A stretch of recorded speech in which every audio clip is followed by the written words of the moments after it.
Okay, so in this video, let's understand what covariance and correlation is. So basically, both covariance and correlations are just methods to measure if there is some sort of a relationship that exists between two different random variables. Okay, so for example, let's take two different random variables x and y. Okay, and x is the height of students and y is the weight of students. Okay, so let's say I go on collecting my data set. I have so this is height, this is weight. I have S1, S2. These are different students, all right, all the way to, let's say, some value Sn. So for the first student, I might have height as 161 centimeters and weight as 62 kgs. And for the second student, I might have a height as 170 and weight as, um, I don't know, 70 kgs. So it's important to note the unit over here. This is centimeters and this is kgs, right? Now, these observations aren't independent. The height and the weight aren't independent of one another. We have received this height and weight from the same student when we were measuring that particular student. It's not that I measured the height and then I'm shuffling the weights around and sampling. So that's not the case. So covariance helps us find if there's a relationship uh, between the two random variables, height and weight, right? So the covariance between x and y is given by 1 by n, where n is this n, the total number of data points. Summation I equals 1 to n xi minus x bar into yi minus y bar, right? That is correlation. That is covariance for you. So how does covariance generally work? So covariance of x and y will be positive if your x increases and your y increases as well. It'll be negative if your x decreases and your y decreases as well. Okay, so let me just explain this with an example, just diagrammatically for people to understand easier. Let's say I have the mean of y over here. Y is my weights, okay, and this is my height.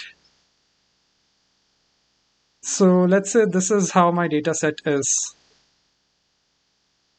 And I have my mean x bar over here. So if I take x somewhere around here, the x over here is greater than x bar and the y over here is greater than y bar, right? This is xi and this is yi.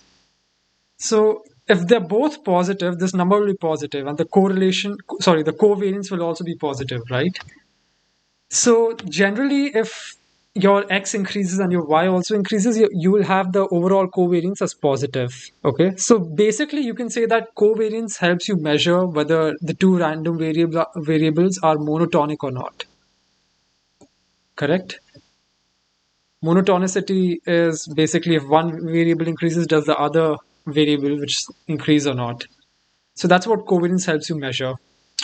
Now, there is a drawback to covariance, which is, how do you know that covariance? Look, you can have covariance between the value of covariance can be anything in all real numbers. Okay, it can take a value in of any real number. Covariance can do that. So, if I get a covariance of +5, is it very big or very small? How do I know if I get a covariance of 5,000? Is it very big or very small? Right? I don't know that. What if I get a covariance of minus 261? How big is this? It's hard to measure relatively how big how big the value of covariance is. Is 5,000 big or is 5,000 small? It can depend on the distribution. This is one problem of covariance. The second problem of covariance is that if I have x in centimeters and y in kgs, and if I transform this to, let's say, inches and this in pounds, you know, there's no guarantee that covariance will still stay the same, whether it'll be a monotonic relationship or not. Because changing the unit will entirely change whether your covariance is still monotonic or not. Will it still give you positive or negative? So to overcome this problem of covariance, we go for something called correlation. Okay, so in correlation, we'll cover two different correlations. We'll cover the Pearson's correlation coefficient and the Spearman correlation coefficient. So let's cover the Pearson correlation coefficient first. Correlation coefficient. Okay, so how do you know the Pearson correlation coefficient? The value of Pearson correlation coefficient between the two random variables x and y is given by the covariance of x comma y divided by the standard deviation of the random variable x into, this is multiplication, the standard deviation of the random variable y. This is the formula for Pearson's correlation coefficient.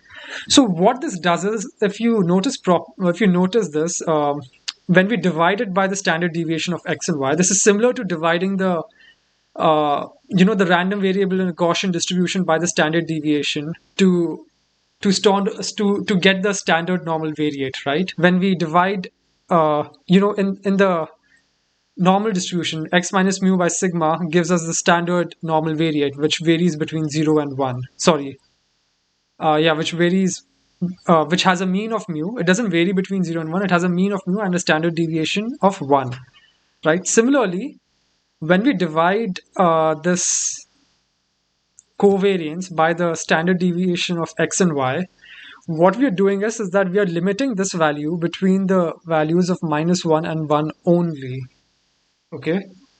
So what that helps us do is, this helps us understand whether the value of correlation is very high or not. So if I have a data set that's moderately spread out, something like this, there are points all around the place, but in general, they are increasing if x increases. So the value of rho for this can be equal to 0.6 or something.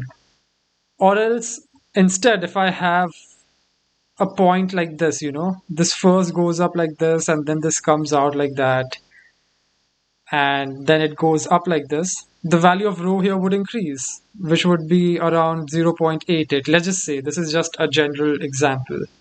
This is your x variable, and this is your y random variable. So correlation, the Pearson's correlation coefficient, tells us how strong the correlation is, the monotonicity is between random variables. Okay, how strong is the dependency that if one random variable increases, the second one will also increase. So a correlation coefficient above 0 tells that there's a positive monotonic relationship between the two random variables, which means that in general, if x increases, y will also increase. And the Pearson correlation coefficient for a value less than 0 is a negative monotonic function, which basically means that in general, if x decreases, y would increase and vice versa. Okay, so that's Pearson correlation coefficient for you.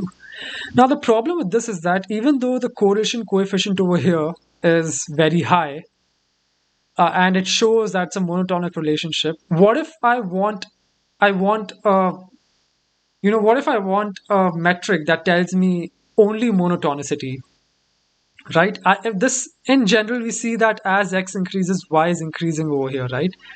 This is over here, this x is over here, this x is over here, this is over here, this is over here, this is over here. So every value of x increases with time. Similarly, every value of y, this point is here, this point is here, this point is here, this point is here, this point is here, this point is here. Every value of the data point is increasing on the y-axis, right? So what if I want to measure strict monotonicity, that if x is increasing, y is increasing as well? For that, we take something called the Spearman rank correlation coefficient. Okay.